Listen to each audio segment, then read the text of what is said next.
So welcome everybody to our post-production in the time of COVID. It's our last series in this COVID panel, so much of the conversation has been about doing production safely. We really wanted to talk to some really awesome post people in the industry, post producers and supervisors that have had to set up post remotely and safely, because post has been affected just as much as production in these times. So thank you to all our panelists, who I will introduce in a moment, but just a couple quick thank yous for the Producers Guild members that helped us put this together. Lori McCleary and her safety task force, thanks for making this all possible. And then Jillian Stein and the rest of the AP Council COVID committee members, Melissa Friedman, Carrie Serta, Lynn Hilden, Rosemary Lombard, Charlize Holmes, and Diana White in the PGA office for helping us put all of this together. So thanks so much, and we'll get into it. We have a really fantastic group of New Yorkers, actually, but of post producers and supervisors. I'll start with Brian Batka, who has over 15 years of post-production experience working on a variety of non-scripted food and lifestyle shows for A&E, MTV, the Food Network, WeTV, Animal Planet, Discovery ID, and the Cooking Channel. He also worked on several feature docs, including for Sony Pictures Classics and Participant Media. As a post-super, he has overseen more than 400 hours of content from offline through finishing and delivery. And during the pandemic, he supervised approximately 58 hours of content to date from his 2-bedroom apartment, while also homeschooling his 7-year-old. So these guys are doing amazing things. Next is Valerie Lendensberg. She's an AP whose credits include The Unbreakable Kimmy Schmidt and Succession for HBO. During the COVID-19 quarantine, she worked setting up post remotely from her New York City home on several projects, including 30 Rock, a one-time special, and the upcoming Peacock original series, Girls 5 Ever. Did I pronounce it right? Which premieres next week, May 6th. Next, we have Mara Weinstock, who has been working in post-production since 2002. She started as a tape librarian and worked her way up to director of post-production for a reality TV production company. And in between those years, she has facilitated post on live and live to tape series, nonfiction series, and feature documentaries, including The Apprentice, Dancing with the Stars, Love and Hip Hop, and 12-12-12, just to name a few. Based in New York, she has worked on both coasts and has set up post-production all over the world. Currently, Mara is overseeing post and the delivery of a documentary series on mental health that has shot and editing during the pandemic. And then lastly, we have Ryan Cunningham, a writer, director, and Emmy and Peabody award-winning producer. Her credits include Broad City, Inside Amy Schumer, Search Party, The Last OG, Louis, The Electric Company, in several stand-up specials. Ryan is also the co-owner of a post house, Running Man, that really had to pivot during this time. We'll hear all about that. And since the quarantine started, she has remotely produced the special Colin Quinn and Friends, a parking lot comedy for HBO Max, and is currently co-producing the post for 2 series for Showtime that air this month, Ziwi and Flatbush Misdemeanors.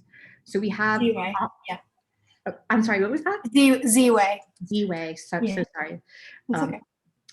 But yeah, so you guys all have series airing next month in a week, which is awesome and incredible. But let's get into it. We have a lot to talk about in a short amount of time.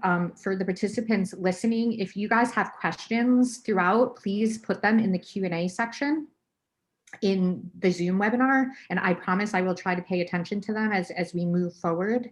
So yeah, let's just get started. I think the first thing we should start with is schedule and how the shift and the impact of production when we first had in the initial COVID shutdown, what that did to your post schedules, and then what it did to the delivery dates of your series. And then on top of that, I'm sure some of you, I know some of you had shoots that were canceled or shut down and stalled throughout the pandemic. And what did that do to your overall post schedule, your editors, and then obviously did it push delivery, or how are you guys managing that stuff? So I'm gonna throw it to you, Brian. Do you want to start and just on your series, what production schedule has done? Sure. So For us, I feel like we were in a really fortunate position in that we were in the process of transitioning from a kind of siloed media workflow to a more remote workflow, moving our media pool to Stanford. And so when the shutdown occurred, we only actually lost 2 days of edit. We pivoted very quickly. The post team was really great at the company to get everyone up and running. We didn't have to contend with getting equipment out to all the editors. All the editors and assistant editors use their own gear. So it's just a matter of getting the secure VPN connections going and being able to, remote into the media pool and edit through RGS systems. So that part of it was really fast. Turnaround 2 days. Again, we were just down for 2 days. The bigger thing was we just couldn't lock shows. We kept pushing because we needed to shoot additional content. It took a while to get everyone to approve cuts and so forth.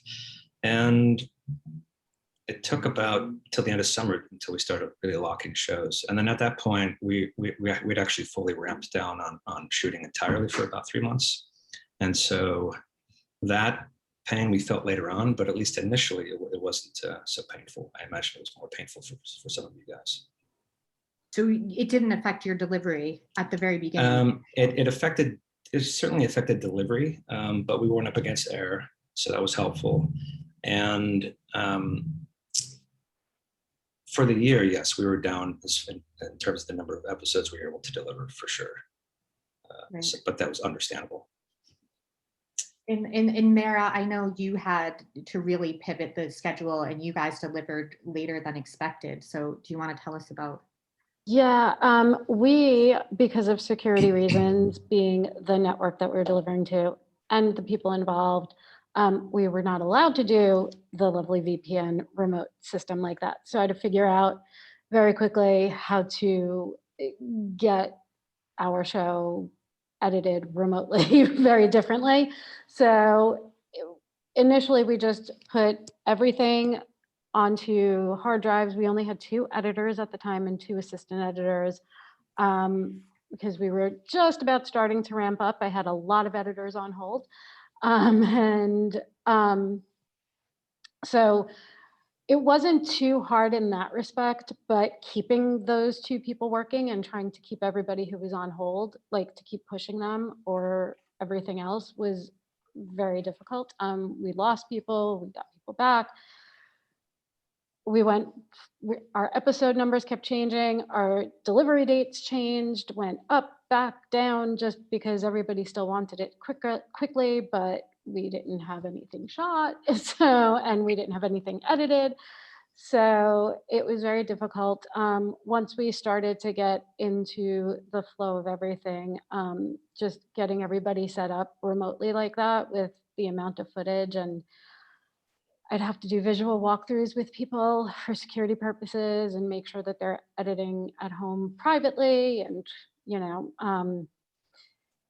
sent certain people safes because they had certain material that other people didn't. So they actually had to get safes to lock their drives up in. And it was, yeah, for us, it definitely slowed us down a bit. But also because production had slowed so much, that wasn't so big of a problem, except that we were still trying to reach a certain deadline to deliver. And then eventually that just got blown out the window. So. Right. Yeah. And we're definitely going to get into offline and all the remote edits you Yeah. set up next. But in terms of production schedule, post schedules being affected, like originally you guys were delivering, we spoke offline. Well, we were supposed to deliver in December. Yeah, we were supposed to deliver in December of last year, and that obviously didn't happen. And then it pushed to, I believe, like April. We were supposed to be done now, and then it got pushed back even more, and then it got pushed forward again. Like we just kept changing, and we kept changing the number of episodes until we finally landed where we did. And yeah, we were down. We never really went dark with our edits. We kept editors working, which was really difficult because a lot of there were a couple of editors working on for about a year on basically the same 2 stories that we had. But yeah, it was definitely a lot of shifting the schedule around, like every day, just Right. up, down. And so there's, we won't have time to get into budget stuff, but it sounds like with the pushes and having to keep editors on with maybe not enough work, it's money. It's cost. But so Ryan and Val, because I'm less familiar with like what you were exactly doing in that initial shutdown, but were you guys in post at the time of the initial shutdown? And then how did that affect your shows? I was in the process of delivering an animated series and a pilot for FX. And thankfully, we were completely done with the offline for the animated series. And then the pilot, we had a week and a half. We had our editor out here from California and ended up having to make like a really split decision on March 11th to like send her home immediately the next morning so she wouldn't get stuck here. And, and had to send her with like an encoded drive so that she just would be able to work from home to finish. With my company, with Running Man, we thankfully had 5 shows in the pipeline that had already been completely shot. So we were kind of set for finishing work, and we had to scramble and immediately set up all of our colorists with systems to work from home and kind of make an investment into that. And we had to like set up a few editors like with systems at home and things like that. But that was thankfully not horrible for us, like right at the start of quarantine.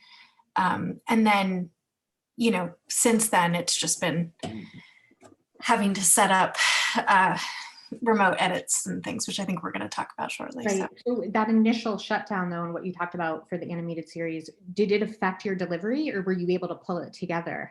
We were still able to pull it together because all we were left with was the finishing, which we had under our control at Running Man. So. And you were able to do it in time to meet that initial delivery date. Yeah. That's awesome. And then Val, I don't remember what you were on at the time of that. Yeah. Hi, it's nice to be here, by the way. I hear all of your stories. I was just finishing the interactive feature for Unbreakable Kimmy Schmidt, the movie on Netflix. So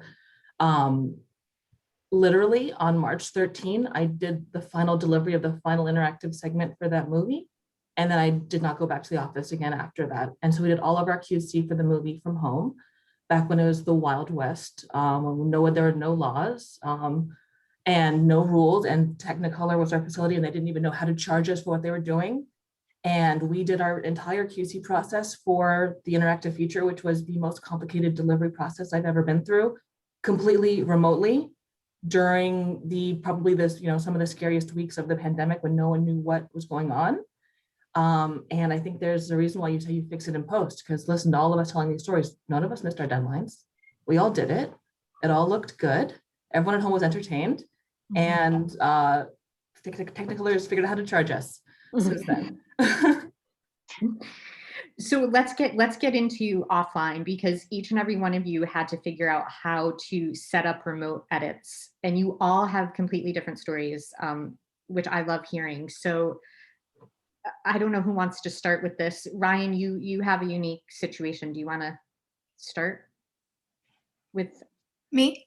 Yeah, just how, you got all the editors up and running remotely, and how the equipment and, in footage, because I know you guys some of you had shared systems. Mara clearly did not. So if you can just talk about how you set up the equipment, how you got the footage to the editors and the AEs, and was it shared system, not shared? Like, how did people? Sure. Yeah. Yeah. So the project that I did for HBO Max in the fall, I only had one editor. And so that was like a fairly simple thing. And we just used encoded drives and, had duplicates. But for my current shows, we set up a remote edit portal that's connected to a Teradici shared storage. And the editors use their own computers, but they basically like log into the portal so that they have access to the shared storage remotely, and it's safe. It's not the greatest thing. I think, the editors would much prefer to not have to work that way. It's a little buggy. It can be a little laggy. Sometimes sync is an issue. I mean, one of the projects that I'm working on, Z-Way, we have a music video, like a very elaborate music video every episode. And that was a real challenge for my editors in just trying to like match lip sync. And sort of like know what is real and what's not. That was a little bit of a frustration, but for the most part, it's been good, and it's helpful when you have so much material coming in and so much archival and everything, to just have the assistant editors able to just port it all to the same shared storage for everybody. So it's kind of like we're working remotely in a facility. And all the editors and AEs you were working with at the time had their own equipment? They're using their own equipment, or did you? Everyone's using their own equipment, yeah. And, I hear different things from different production companies and networks, like, are they getting kit fees? And you guys can all speak to this. Not really, yeah, no, it's been this thing that everyone is just kind of expected to like suck it up and use their own materials, Yeah. Yeah. On my In a perfect world, we'd give everybody kit rentals, but on my series, we've been renting Avids and at home systems, and we've been paying a stipend for electricity for the editors and assistants, and a cell phone reimbursement for everybody as well, since we're all using our cell phones so much. And then what about internet? Because you guys are relying on the internet so much. Are you paying stipends for internet or upgrades? No, we've had a couple people who've had to upgrade, and they've done that on their own dime. But I guess part of the money we're giving them for the electricity, I guess we're figuring they're going to spend that accordingly. I think everyone's electricity bills have gone up a lot, including mine. I don't even have an Avid in my house, so I think the fact that they're getting anything seems like it's more than what you all are saying you're getting, and I'm sure everyone wishes they were getting more. Yeah. And Val, I remember you saying that the post house you were working with actually was supplying the gear, so they had to ship out gears to editors and AEs, right? But yeah. For the people who we had, so for example, for Girls 5 Eva premiering the 6th, next Thursday on Peacock, we had an editor and an assistant editor in New York. So for that, Technicolor drove a truck out to their house, and they had the editor and assistant had the option of either letting people into their house, doing it safely, or just leaving the packages at their front door with a note like, please take care of my baby. This is how you raise them, and like plug in the Avid here, plug in the monitor here. And then we had 2 editors and 2 assistants in LA. And so for that, Technicolor like literally shipped a console across the country, and then hired a third-party vendor who they worked with before, who came in and like as Avid techs locally there. And were the people that were like delivering and setting up, were they tested, or did they take any sort of COVID protocols before they entered people's homes? Well, they were all wearing masks. Beyond that, their testing protocols were up to the facilities. That was not something that was mandated by the show. If we were on set, or if you were working on set at all, that's a whole different story. Like when actors came in for ADR, they had to be tested and all of that stuff. But peripheral stuff like that, as far as I know, I haven't heard. We did a little different, but yeah, Mira, tell us about how you guys set everything up. Yeah, I mean, some of our editors had their own systems, but they needed Avid upgrades, or just all of us to be on the same license. So our production company, gave them that, did set everybody up with that. There were a few people that needed systems, and they shipped those systems out to them. Our AEs needed extra systems because there was so much going on and so much footage. So a couple of our AEs have multiple systems in their house, their own and one from the company. And early on, when we were still like, when we got back to shooting in like the summer of last year, we were shooting some stuff. If we had a media manager like working from home, like a PA from the set would have to drop the drive off, but that PA would have been tested, and they, at their own discretion, either met or, you know, typically what we had them do is like wipe down the hard drives, put them in a plastic baggie and drop that in front of the DIT's, the media manager's like door, and ring the bell and like just wait for them to pick it up and leave. Like there was no handoff contact. And then we had editors. Initially, we were supposed to have an editor in we had a London office, we had a San Francisco office set up, and then we had people here in New York. So we ended up taking the system from San Francisco and we couriered that to the editor's house. She had to set it up herself when it got there. The London, one of our directors was also in London, so he wanted we had two systems in the London office. He got one of those couriered to him. The editor happened to have had his own, so we were good there. And yeah, footage, it was weird because like I said, we couldn't do like a shared remote server like that, and they were very secure with editing that way. So like footage, we only pass it back and forth and cuts through Media Shuttle. And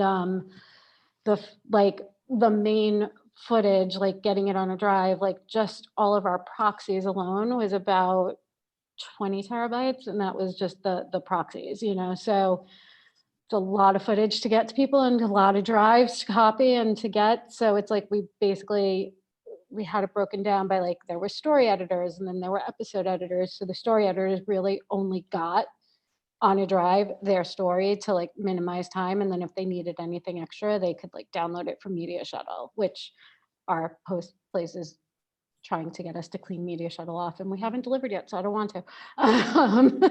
So there's just, yeah, it was definitely a little bit more convoluted for us and a little bit more difficult, but I mean, we definitely managed. We did lock 5 episodes and we are in QC, so there's something to be said. Yeah, congrats. Yeah. And I think, Mary, you're the only one who actually had to get footage to people in person. Everyone else was on a shared system, is that right? Yeah. So it sounds like you guys, in terms of getting footage safely, you hand delivered it or couriered it.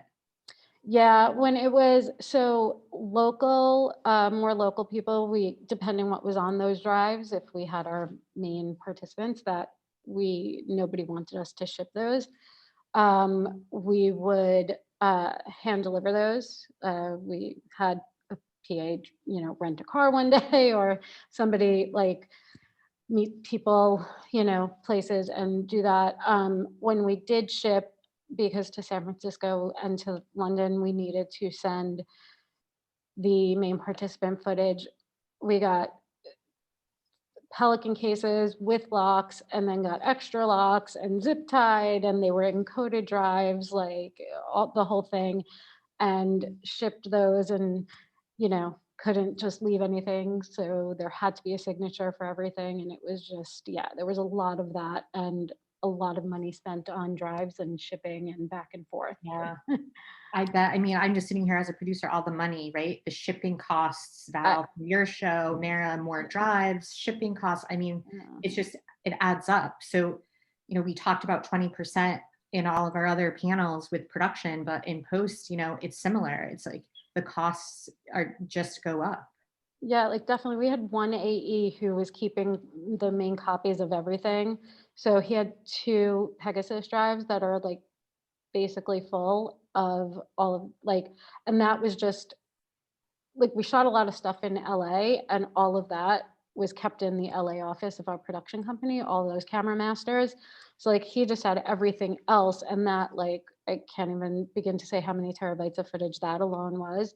And he was the one keeping, like, basically that was our server. Like that was like everything. And then, you know, there was one lone person when every shoot started to pile up, one lone person who collected everything, did the proxies, loaded it and uploaded it to Media Shuttle. And then somebody would have to upload those dailies to Pix so like everybody could see them. So it was a big process. Yeah. Okay, so Brian, before we get to you, because I know you have another story too, there's 2 questions about ADR. We're getting to that in a minute, I promise you guys, because I know these guys have tackled that. But Brian, how did you have to set up your remote edits, and what did you guys do? Well, so we have, because I work at ITV, their post department handled all that.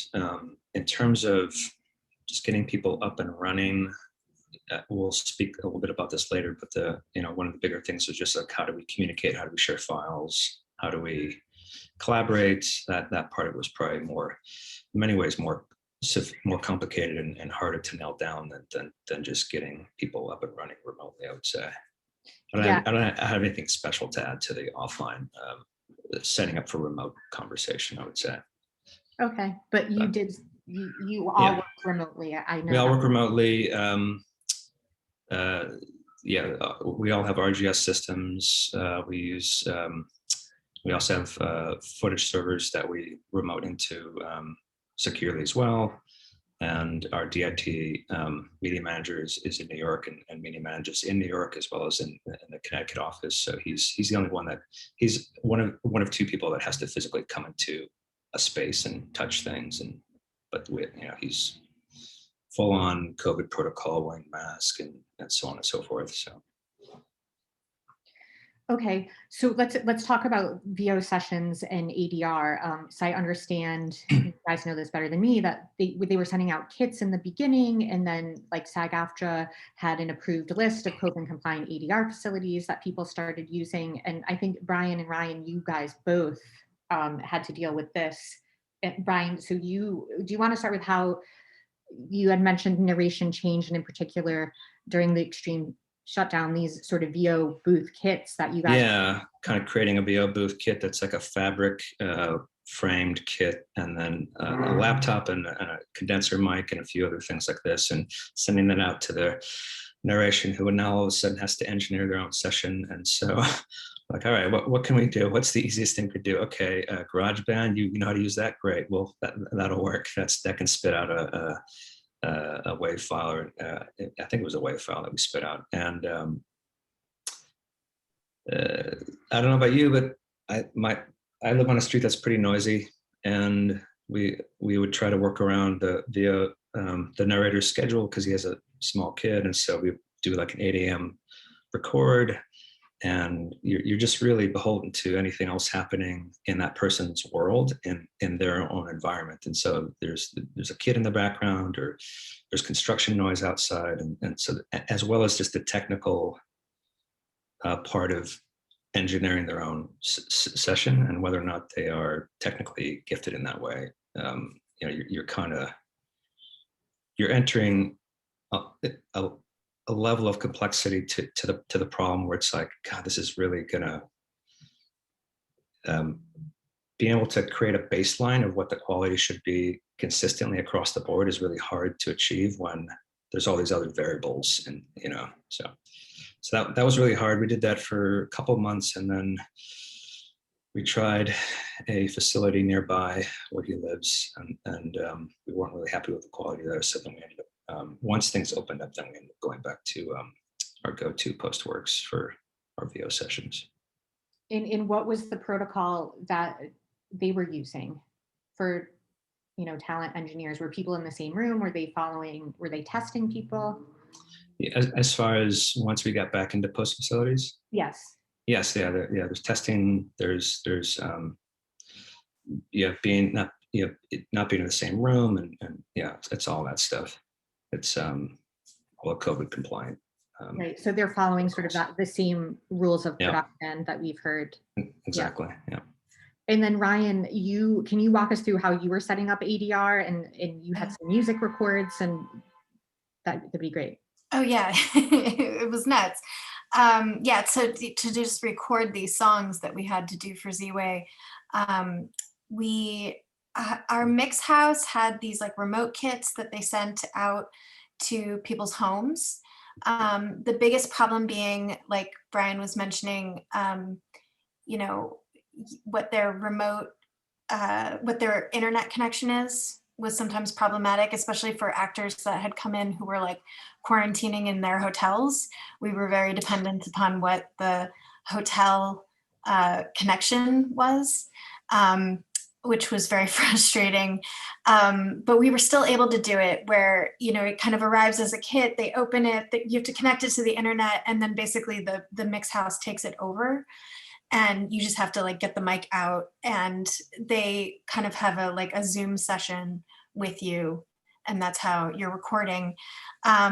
We got some decent stuff out of that, you know. So we do have to pause a lot because of like internet breaks and stuff. So everything just sort of took longer. Also, most houses, if you need to have at least 4 hours of recording time for them to not charge you the $500 kit fee. So that was like tricky working around that. And then we had one song that was a duet between two people, and we tried working it out to do it remotely, but it was just kind of coming out to be impossible. So we were able to get everybody tested, and we worked with Parabolic, which is a like COVID approved like SAG facility. And you know, they have all their protocols and PPE and everything in place. And we were able to get our two actors in one room, but 10 feet apart, so that we could record this one song. And it took like an hour. And if we had done it remotely, it would have taken like half a day. But so we were able to do that. But yeah, I mean, mostly with finishing and everything, it's just been kind of a pain in the ass. And when people asked about Loop Group, you know, we are able to do Loop Group remotely, basically setting up a Zoom session and then connecting into the mix house, which has been interesting. But in terms of protocols, COVID protocols, because there was a question about that in the ADR, we're following the same protocols like that came out with the white pages and subsequent versions. yes. People are getting tested, PPE, distance, you know, we're doing it on set, so you're doing it in an ADR booth. Mm-hmm. Yeah, Val, do you have anything to add? I'm sure you had to deal with ADR. We did. We also had a lot of singing on Girls 5 Eva, premiering May 6th on Peacock. There's, you know, it's a show about 90s girl band who was one-hit wonders coming back in their 40s and having a reunion. So we have a lot of singing. And by the time we were, you know, in for those sessions, things were coming down in, you know, as much as they are with COVID. So it wasn't like the height of it. We didn't have to deal with that, luckily. So, you know, they were still shooting, and if they weren't shooting, they'd have to get tested again before they came in. I don't believe we were testing anyone at the ADR facility though. They have their own protocols. And then Loop Group is all remote, like Ryan said. Okay, so another big part of the offline puzzle working in COVID is communication. Like you have everyone's remote, story producers in the nonfiction world, how are they communicating with your editors, directors, executive DPs, how are they communicating with the editors? What did, if each one of you can sort of tell us what you did to help facilitate communication between everybody. And then also I wanted to ask, because you know, you guys are leaders, and how did you have to change your management style or leadership skills to have with everybody working remote? You know, as opposed to physical production, everyone's on a set still together, right? So that dynamic is somewhat changed, but people are still together. You guys are completely remote, and as leaders of departments, like how did you manage this? So I don't know who wants to start first, but. I can start. You know, it's interesting. I'm working on 2 shows where I've been working on these for 4 or 5 months, and I have not met any of the people that I'm working with in person. You know, I've been basically like chained to my desk every day, all day long, and in a million Zoom sessions. And so one of the things that I noticed at the start of both of the shows that I'm working on right now is that they're, you know, between not just with the production team, I mean, not just with the post team, but also with the production team and in pre-production and everything, was just that there's no camaraderie, there's no like team building, there's no everyone like has a chance to kind of chat in the kitchen or whatever and get to know each other and build that trust. So I think a lot of people were coming at everything a little like hard, and it was hard to build that trust. And so I started insisting on having mandatory 15-minute team meetings every morning to just touch base and, you know, go over what we needed to do for that day, but also just to kind of chat and get to know each other.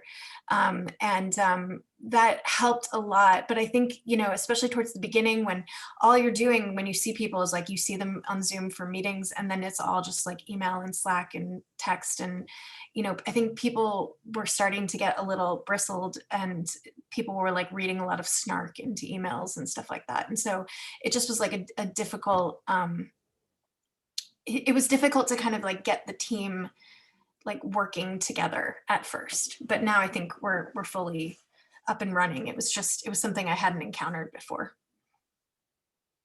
And then when editors are working with directors, it's all remote, I imagine, right? So they're not sitting in the same room. So how did you compensate with that? Is everyone just on Zoom?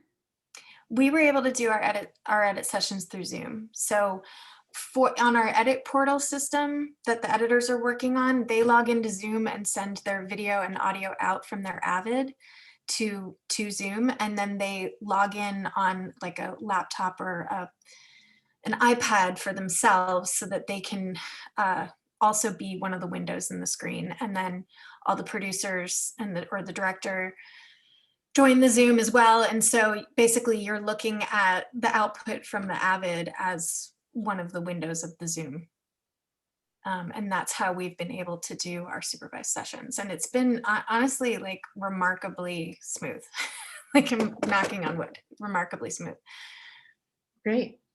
And Val, how have you changed your communication or handling your communication?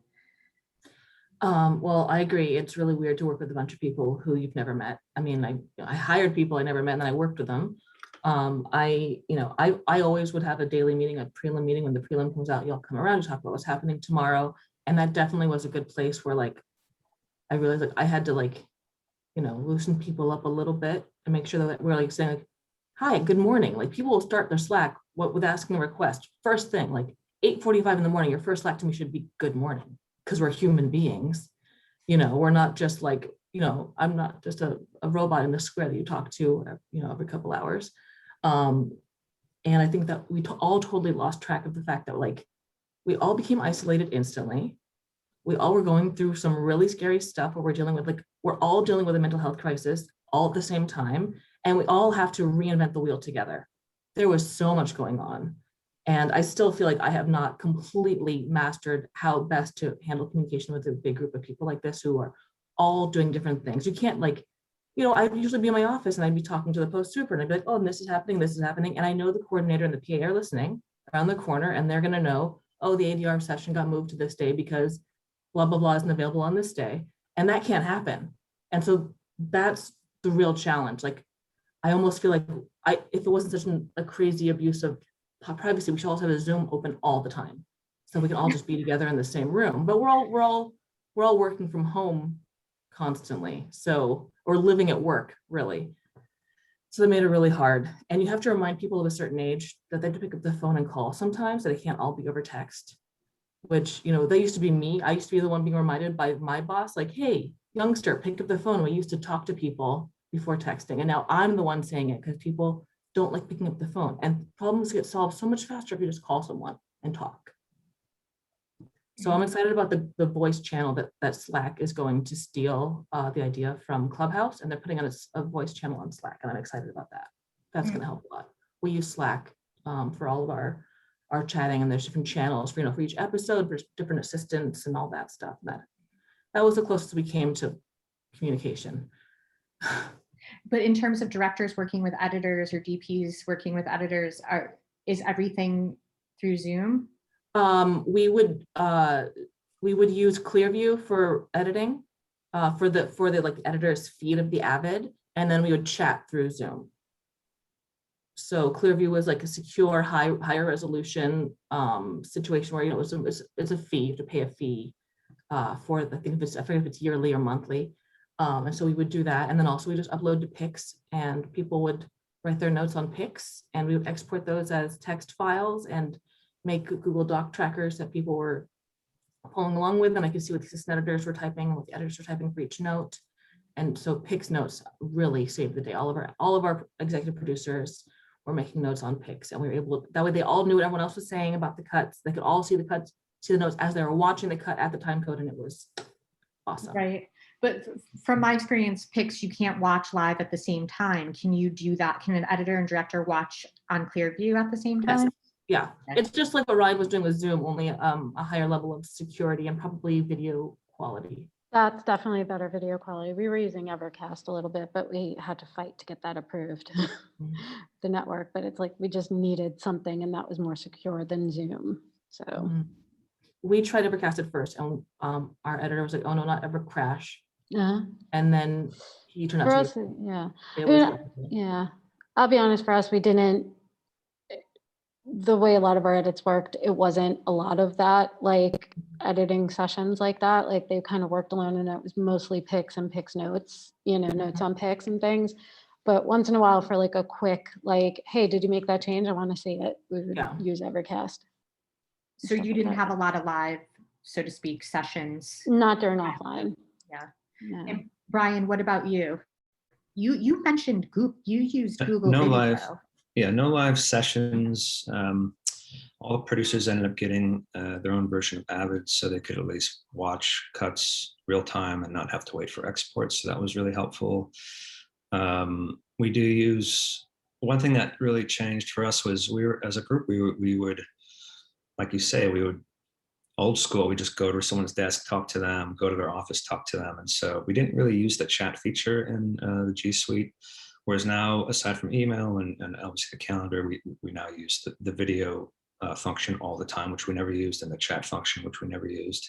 So it was just transitioning into that was a little cumbersome because it's something we hadn't done before. Walking over to someone's desk, and they're in an office situation, typically people who do similar things are sitting next to each other. And so someone walks over, they ask a question, someone nearby hears it. Oh, right, yeah, I have something to add to that. There's a loss of that part that I think is really hard to really fabricate in a remote setting. Some people that might come to my desk 10 times a day, all of a sudden, like, I'm not hearing from them. So I'd be like, hey, what's going on? You used to ask me lots of questions. And it's also in terms of how we communicate and with our staff, it's also a very personalized approach of, fortunately, everyone I'd been working with, well, I was working on two shows. The one was a long running show, and then another one started and wrapped during quarantine. The first one, because we already had the established trust and shorthand, that was pretty easy of a transition. And thankfully, the secondary project, content-wise, was pretty, format was pretty straightforward, so that it was collaboratively, it was really not that challenging to work remotely. But definitely you asked about the video feature, and yeah, so we would just share the screen if there's a specific question that someone needed to look at something specifically, the editor might share their screen and look at something like that, or when we're doing a screening call with the online colorist, she would share her screen that way. But otherwise, there's no like remote viewer that we're using. Yeah.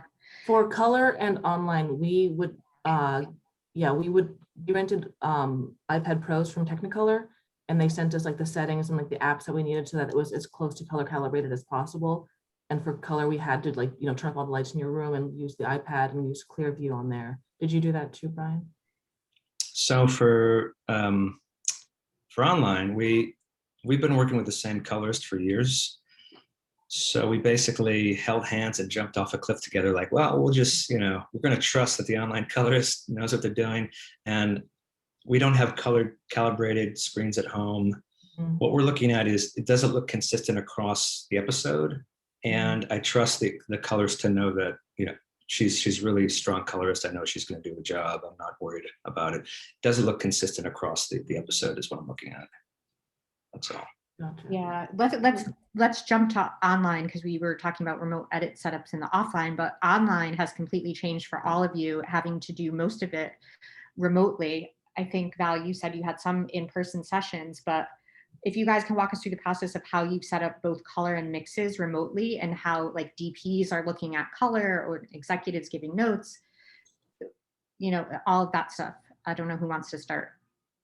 I can. I know we sent, so initially we sent iPad Pros and studio headphones to our directors, executives, and our main DP. And we tried, because one of our directors, again, is in the UK, one is in San Francisco, and then the executives are here. The DP was in Atlanta at the time filming. Everybody was all over the place and had different schedules. We were trying to set up a Zoom and do Source Live for audio reviews and do Streambox for color, but people refused to use their iPad Pros for some reason. We were having like real issues just getting timing wise, and some people's internet not working. So we started for internal like reviews, making Frame.io links and like trying to pound into them. We sent you iPad Pros and studio headphones for a reason. Please watch with this.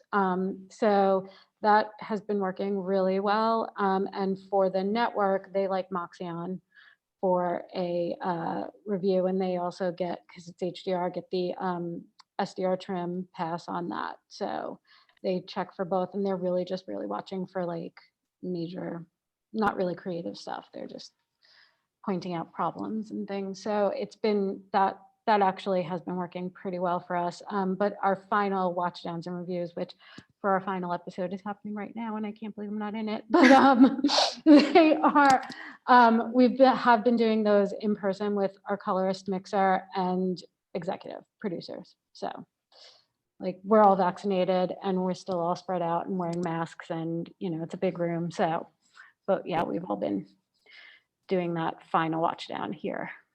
But in terms of like the directors, as you mentioned, everybody's watching it separately at different times and giving notes for both. Yeah, so we'll send it out. Typically, the way that I was trying to get it to go is that we'd send the Frame.io links out on like a Friday night or Saturday morning, so they'd have the weekend to watch. And we'd have the notes by Monday morning for the colorist to work on. And in the beginning, people were ignoring me and not sending notes. So I'd just say, all right, I didn't get your notes and it's been 3 days. So we're just going to move on and send it to the network. And then all of a sudden we get a whole bunch of notes like 2 hours later. So they started to get with the program. So by episode 5, we got notes the next day. It was great. I think like one of the common themes among all of you guys is just everything takes longer, especially online with all the different notes. So I know, Brian, you mentioned your online was 3 days and now it's up to 7 days. Well, so if you take into account mixing online together as well as file creation, it used to be about 7 or 8 days, and now it's more like 11 days. And the added time, the biggest thing is obviously when you would do a mix session or a color session, you would do it in person, give your notes there, walk away, come back the following day, maybe watch it one more time. Whereas now there's an export, and then we get a full calendar day to screen independently, and then on the next day we have a screening call. So we have to do that each time, and we do that 3 times. So that's where the added time comes from.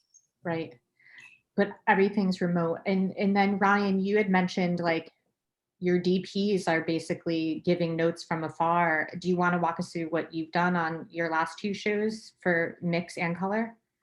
Yeah, so our DPs have been sending reference frames to our colorists, and then our colorists will kind of set looks and send them back, sometimes just like in small sections or as stills.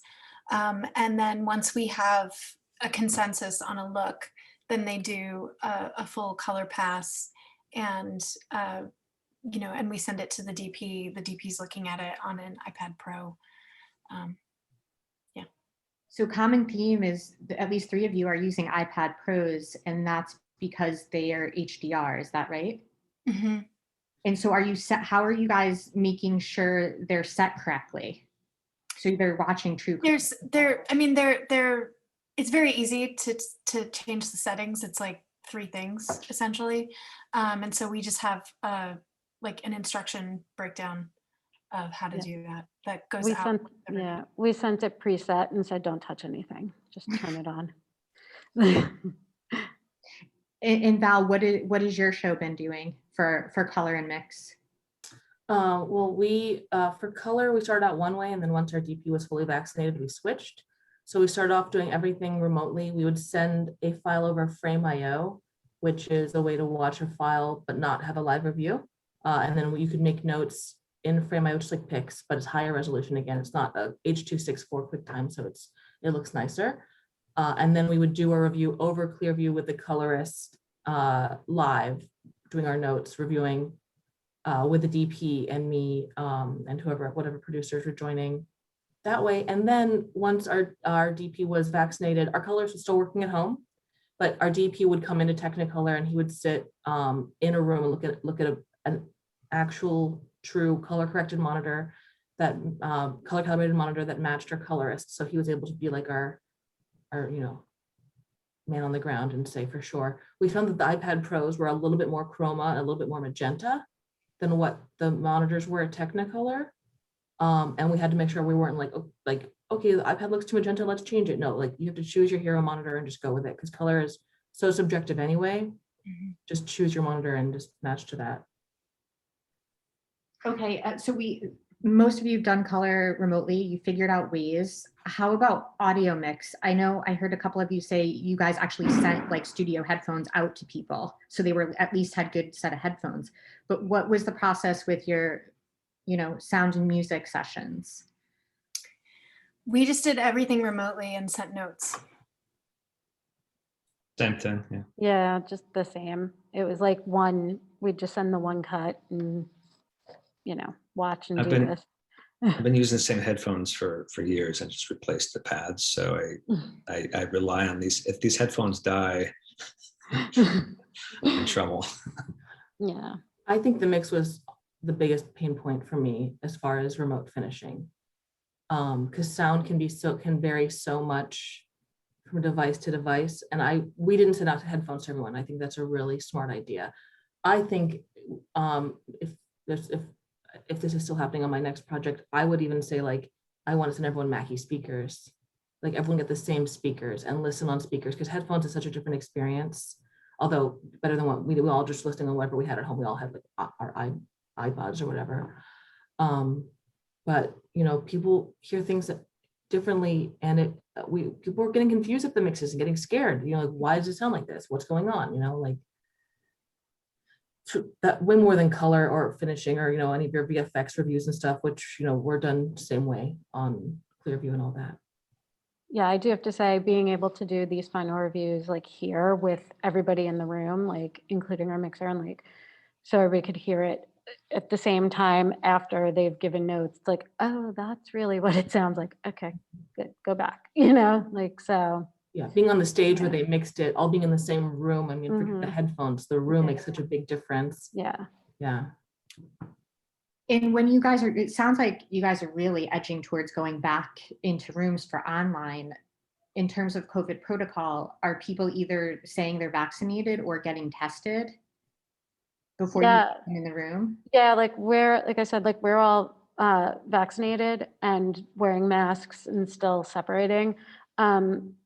Just to come into the office, you just have to at least fill out a form and take your temperature in the lobby every day. So it's like, you can't just walk in anyway. And they do testing here every once in a while, but it's not like a necessary thing. Plus I just show that here's my vaccine card. Yeah. So, Okay, one last comment on online. We only have 5 minutes left, but Brian, you mentioned that you kind of like this whole new online because the positive is you are in control of being able to watch things frame by frame as opposed to. So frame by frame. Yeah, so there's some positives, right? There's some, I don't necessarily want to have to do that each and every time, but I think at least one screening frame by frame would be helpful. Because there are things that if you blink or, there's a loud noise, a squirrel, and you miss something in the room. But if you're able to watch it, I'm catching things that it might not have caught necessarily. Right, but then are you getting tons and tons more notes because people are in control and they can go back and look and listen to things more often? I might be the only one who does this. I'm not sure. What I'm noticing is that the notes I'm giving more notes early on, that then by the time I watch it, like one of the last screenings, I have very few notes. So it's not that it's not that there's necessarily more notes. Maybe there's more notes on the front end and there's less as we go versus a lot of notes throughout, if that makes sense. And everyone else feels sort of the same way in terms of notes, more or less, in this process? I mean, for me, it was like in the beginning, it was less because nobody would really watch it because they were just like, oh, we have all the time in the world. And I'm like, yeah, no. But then they were just pretty normal. Like they're all fairly normal. And most everybody has the same notes, like they'll overlap a lot. So it's like even the colorist was like, yeah, I know that has to be fixed. The mix was like, yeah, I know. So it's like, we're just kind of rushed right now, actually, just on my end. Like the show in particular is a little bit rushed trying to get it through QC and everything. So sometimes we're sending them out a little prematurely, so, but it's been pretty good for us, to be honest. It's been working pretty well. Good. All right, we do have to edge towards wrapping this up. Budget impacts are a whole other, probably another whole hour, but I think it's worth just mentioning a couple things and you guys jump in if you think of something else. But there Zoom accounts we have to pay for, shipping of equipment, stipends for electricity and internet upgrades. Some of you are doing more drives. The timeline of online alone is greater. That's money. Time is money, right? We've paid editors on shows I have to, just to keep them when there's nothing to edit because of shutdowns, etc. So definitely there is huge budget impacts in the post process.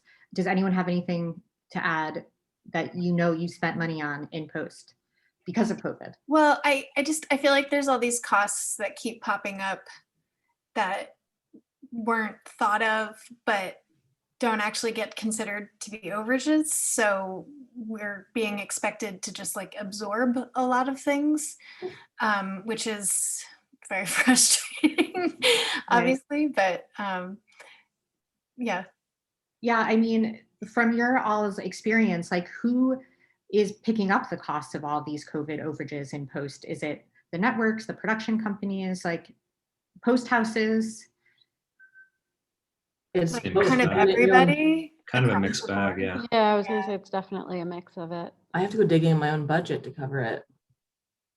Without any overage. Yeah. Everyone was stretched tight, we're all, the good news is that there's no, good news. The offset is there's no office rentals. Yeah. I'm not paying $400 a week for my coordinator to have an office and a super, and even the editors, they only rented the systems. We didn't rent rooms. Right. Yeah, I think with us, like a lot of the drive stuff and whatever, the post, like the production company is like, well, we can always repurpose those. So a lot of it, they've already like, I need drives to go to put my shows on for QC, and like there's no drive. I'm like, where's all my drives? They spent like $100,000 on drives. What do you mean? Like they've already like sent them to other things. So it's like they're making use out of them. So I think they covered a little bit of that. So it sounds like everybody's taking a hit from COVID: production companies, networks, post houses, production budgets. Mm-hmm. Okay, so just to wrap things up, I'm going to ask you two questions. One about QC, because I know Mara, Val, Brian, you probably did too. You guys have footage from all different sources between Zoom calls and shot footage on cell phones. Like Val, you did a whole show. The actors were shooting on their phones at home. So are the broadcasters and streamers being more forgiving with QC at this point in time? And then if you can just give us one thing that you would love everybody to take away from this conversation, about the whole post experience at home remotely. So those two things. What was the first one again? QC and our broadcasters. Oh, right. Yeah, I mean, when it comes down to it, they know that they if we get permission to shoot an entire show on an iPhone, we're gonna have permission ahead of time. Normally they only want 10% or less of a show shot on a non-show camera. So they're not gonna give you a QC note for shooting on Zoom if they know your whole episode is about Liz Lemon Zooming with Tracy Jordan, like what was mine for 30 Rock, the special. But otherwise, no, they see production table on the floor, they're going to tell you. They see a mic reflective, they're going to tell you. They decide that, Jenna's outfit is too revealing and Standards and Practices wants you to paint her décolleté. They're going to tell you. There's been no skimping whatsoever. Mm-hmm. And the one thing I want people to take away from this is that this is ever changing. No one has figured it out. I don't know if it can ever be figured out, and we should all just be really understanding of each other. I think everybody's asking a lot, what's going to happen after this? Are we going to keep working remotely? Is this long term or whatever? I think I can definitely see editor cuts continuing to be done remotely. I think as things start to come back, it's just so much easier for people to do their cuts with the editor in person. And I think that's something that people are really missing. But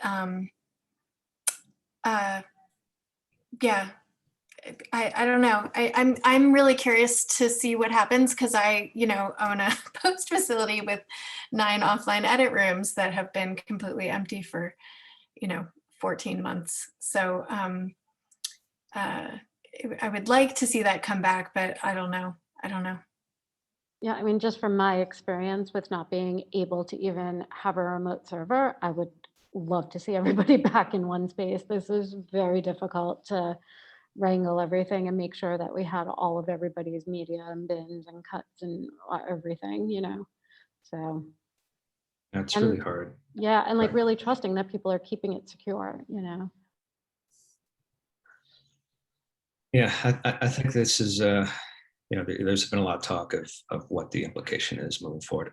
I would hope that there's more of a life-work balance after all this is all said and done, and that there's more flexibility if someone wants to work one day from home because of something, that there's flexibility there. I certainly would like that sort of flexibility, and I know other people would appreciate that kind of flexibility, and it would probably improve morale and improve performance and so forth. But there's a real loss of not being in the same space together, that there's a loss of that collaboration. And it might be something where when you're setting up a show, maybe a conversation, is this a show that can live remotely? Because for something that's really complicated, where you have to sit in a room and hash out solutions and talk it over, you're just spending a lot of time together in these spaces, and it doesn't translate well in this remote process.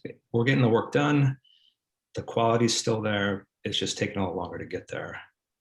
And so that there's a cost to that, like you said, Jackie, there's a cost to that. So yeah, and I think just talking to you all before this, another common theme was everything is harder, everything is slower, and we all have to remember the human factor that's involved, which I hope we all continue to do and find a way of finding more compassion in the industry in general for each other. Okay, I think we need to go. We're 6 minutes over, but is there any last thoughts? Thank you all for doing this. I have one thing to say. We are living in the future, right? Like I was on a post panel years and years ago where someone showed a slide of like someone sitting on a laptop in a park editing, and it was like, ha ha ha, this is funny, like pie in the sky. This will happen sometime in the future, and we're now in it. So things that we thought were impossible are now possible. Yeah, great. Well, thank you all again so much for participating, and thank you all for tuning in. Thank you. Thank you. Thank you. Bye. Bye. Bye.